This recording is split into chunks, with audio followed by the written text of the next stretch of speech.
Ele tem mais de 50 anos na profissão de professor e recentemente lançou um livro chamado O Guardião das Letras. Hoje eu vou conversar com o professor Ironi Andrade. Tudo bem? Seja muito bem-vindo, professor. Olá, Aleixo. Olá, telespectadores da TV Câmara. Olá, pessoal de apoio, esse pessoal anônimo que, na verdade, faz com que as coisas aconteçam, mas são pessoas que estão por detrás das câmeras, né? Olá, todo mundo. De fato, acabo de lançar mais Guardião das Letras, um livro no formato muito simpático, eu achei, né? A opção pelo formato deveu-se ao fato de que são textos pequenos. E cada texto é uma espécie de lição, ou uma dica de português, ou um trechinho do histórico do idioma, uma curiosidade acerca de como as palavras foram surgindo ao longo dos tempos. Então, são textos assim para 1 minuto e meio, 2 minutos de leitura. Então, esse formato casou, porque ele é prático, ele é moderno. Bom de segurar, né? Bom de portar. É fácil também de carregar no bolso, em qualquer lugar, deixar sobre uma mesa e saborear uma dica de português por dia, alguma coisa assim. Então, o editor, o nosso confrade Alex, pensou em todos esses detalhes e foi sugerindo, e o resultado é esse aí, né? Só para o público entender, né? Por que se chama o Guardião das Letras? Há um conteúdo histórico por detrás disso. As academias de letras da história humana, principalmente a Academia Francesa de Letras, que é de 1635 e ainda está em funcionamento, e que serviu de baliza para as demais academias do planeta, a nossa Academia Brasileira de Letras copiou o funcionamento, a estrutura da Academia Francesa de Letras. A nossa, aqui em Passo Fundo, copiou a Academia Brasileira. Então, a Academia Francesa é uma espécie assim de baliza. Dentro dessas academias, existem dentre os ditos imortais, existe uma tradição de eleger alguém, escolher alguém, que seja o responsável ou o guardião do idioma. Por exemplo, Academia Brasileira de Letras, o professor Bechara é, no português, o que de mais sublime existe hoje há muitos anos já no Brasil. Ele que decide, um vocábulo novo deve integrar o volpe, não deve, o significado, a conceituação desse vocábulo está correta, atendeu a todos os requisitos, a reforma ortográfica, pé de meia, com hífen, sem hífen, ia tudo para a mesa do professor Bechara e ele resolvia isso aí. Na nossa academia, na gestão da confreira Marilise, decidiu-se que eu seria o guardião do idioma dentro da nossa academia. Que é um professor, como eu citei no início, né? Com 50 anos de carreira, né? E aí, então, como guardião do idioma, eu comecei a publicar, que tu recebeste quinzenalmente, um informativo com dicas de português, com curiosidades, com resposta a perguntas que me eram encaminhadas, e dei a esse informativo o título, formatado por ti mesmo, né, de Guardião das Letras, com o objetivo de que, ao final de cada gestão, a gestão é de 2 anos, se reunissem aqueles informativos e se publicasse no formato de livro.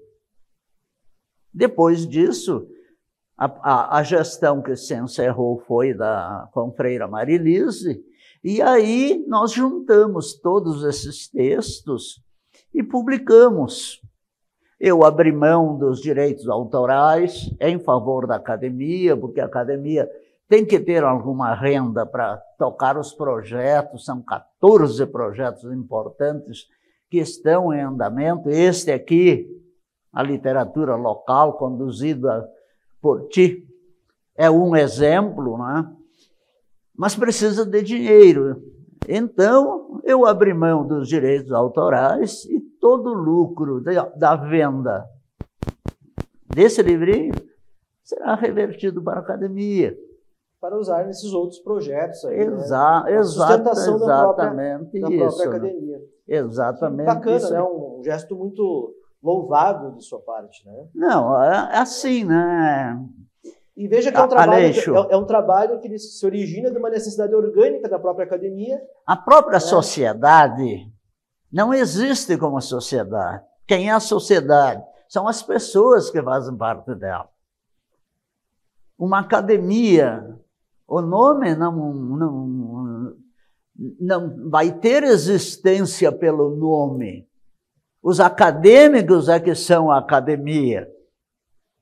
Então, quando nós participamos de alguma instituição que presta serviços comunitários em qualquer área social, cultural, política, econômica, nós passamos a representar essa instituição.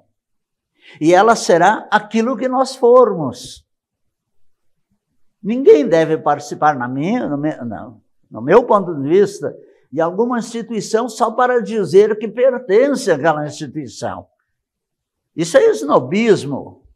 Sem trabalho, com né? o devido respeito, eu diria, isso é um esnobismo besta. Não, tem que participar para engrandecer, para transformar. A sociedade está aí para ser transformada, ela é dinâmica. Dinâmica por quê? Pelos membros que fazem parte dela.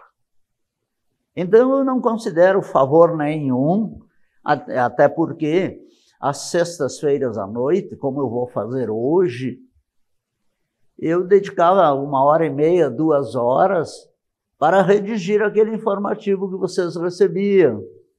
Então, mas eu não fazia aquilo para mim, eu fazia para a academia. E o resultado foi esse 3º livro em 3 anos, né? Esse simpático livro. Não, mas antes da gente falar dos outros, sim, assim, para quem está nos assistindo, quiser comprar esse livro aqui, o que vai encontrar no livro?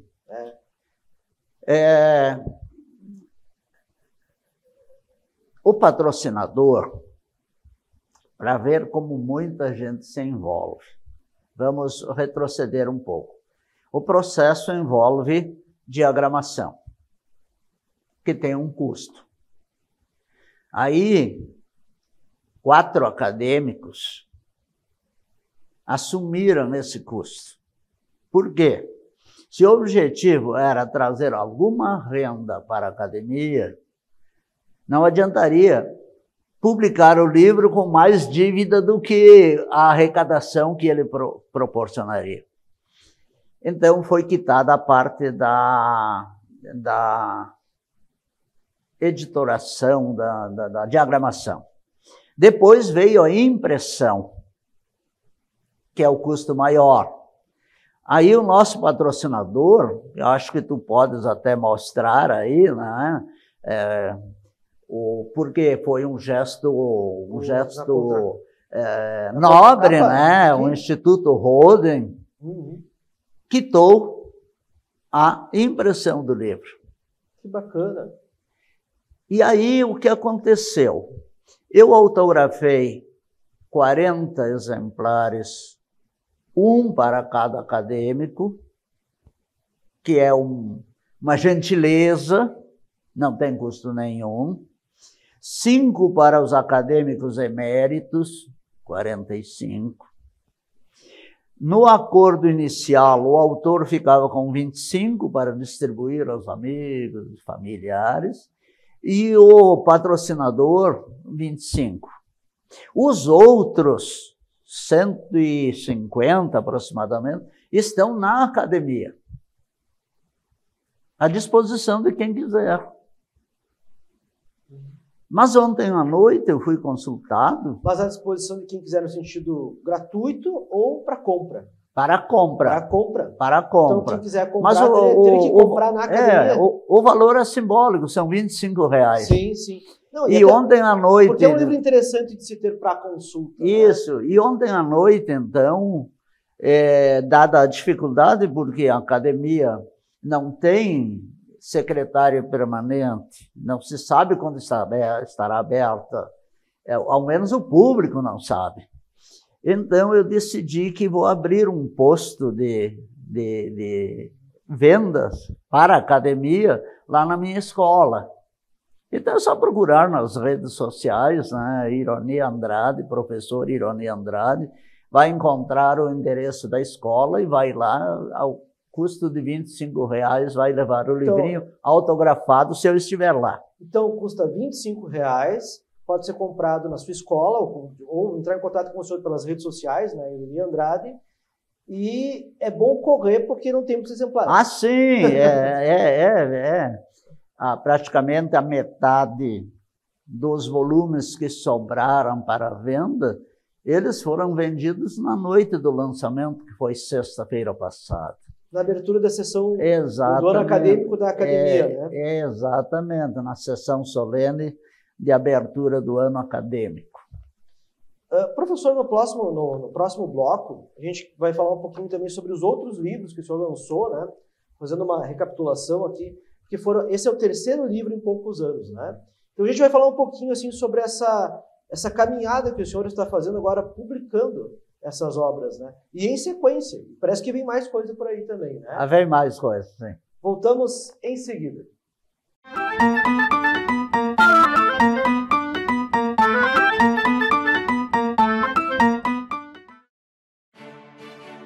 A Câmara de Vereadores é a Casa do Povo. Aqui são criados, votados e aprovados os projetos de lei que definem o rumo e o futuro do nosso município. A Câmara de Vereadores também exerce a função fiscalizadora, supervisionando as ações e decisões do Poder Executivo. Faça parte das decisões. Quando a comunidade participa, a cidade cresce.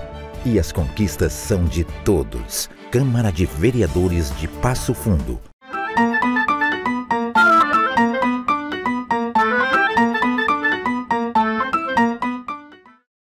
Olá, estamos de volta com o programa Literatura Local, uma parceria entre a TV Câmara de Passo Fundo e a Academia Passo Fundense de Letras.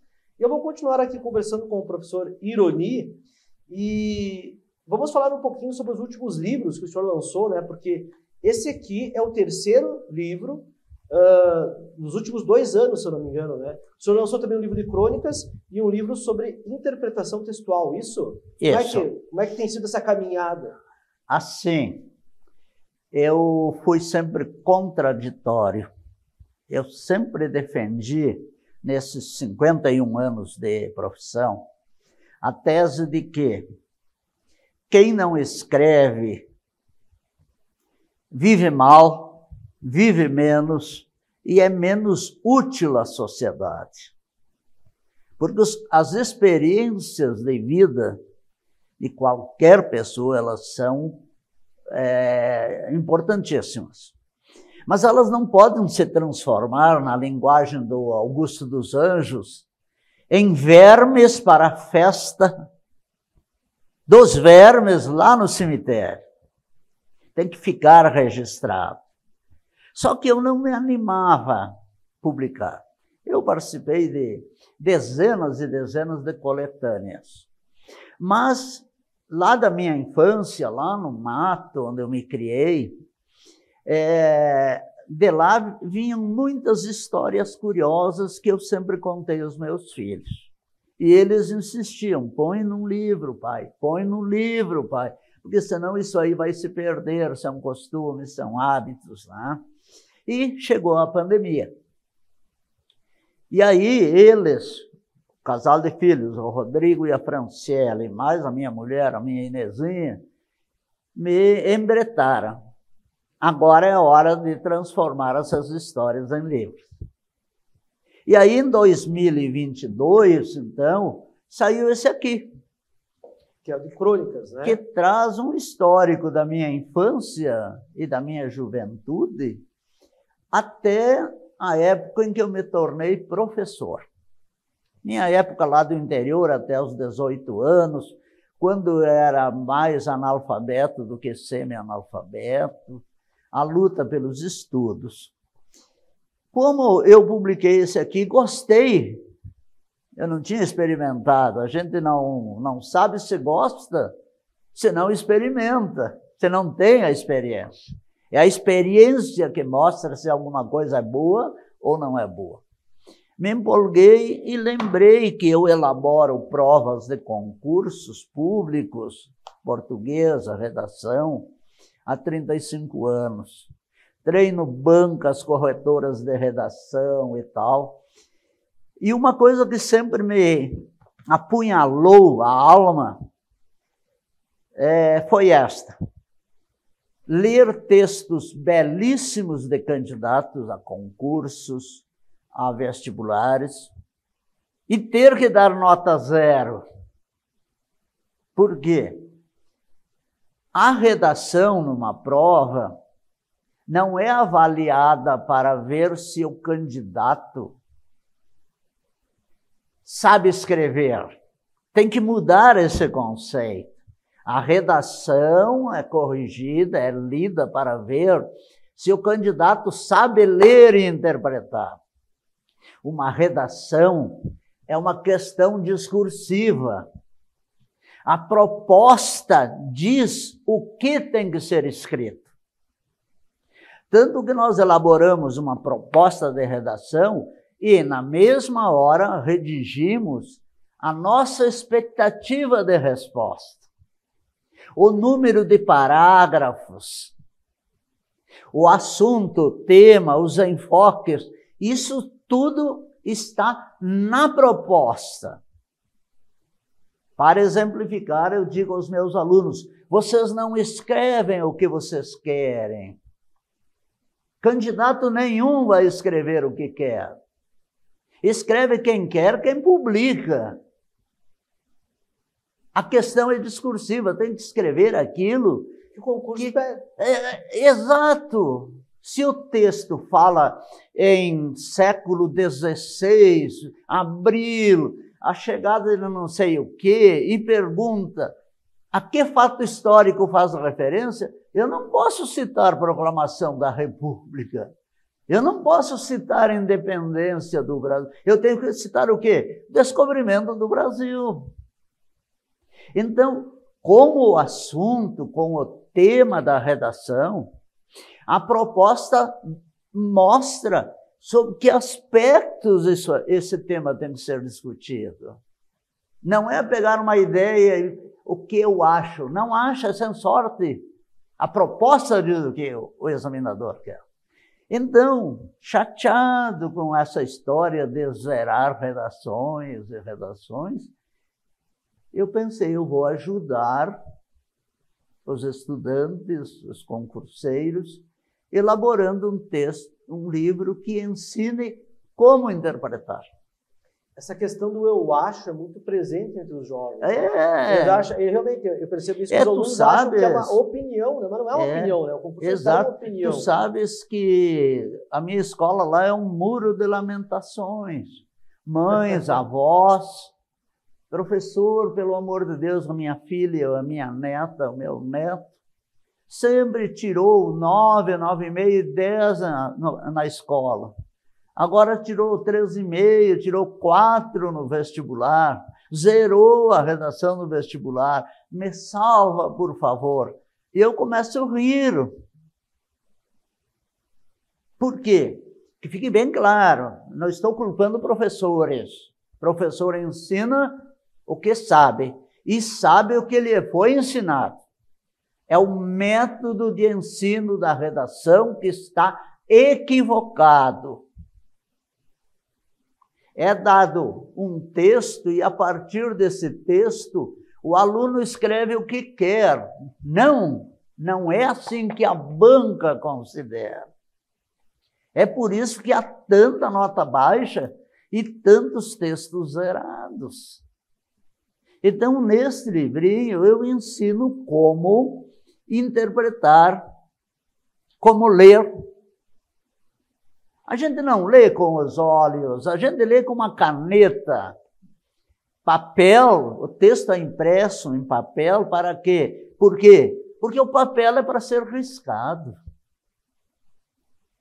Então, esse aqui saiu com as minhas reminiscências em 2022. E fez, aliás, um sucesso muito grande no lançamento, né?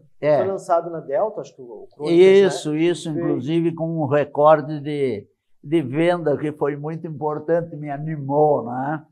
E esse aqui é 22, esse aqui 23 e esse agora aí 24. E quais que são os próximos? Já tem plano? Próximos? Bom. Os próximos virão em chusma, certo? Serão 4.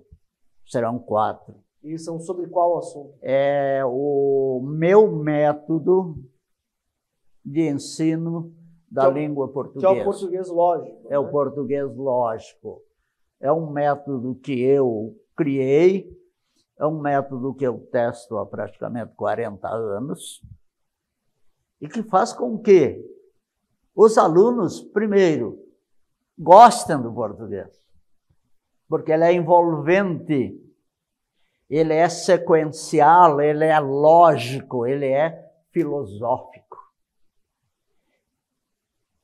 Também metodologia de ensino, não colegas professores, por favor, não me entendam. Metodologia de ensino.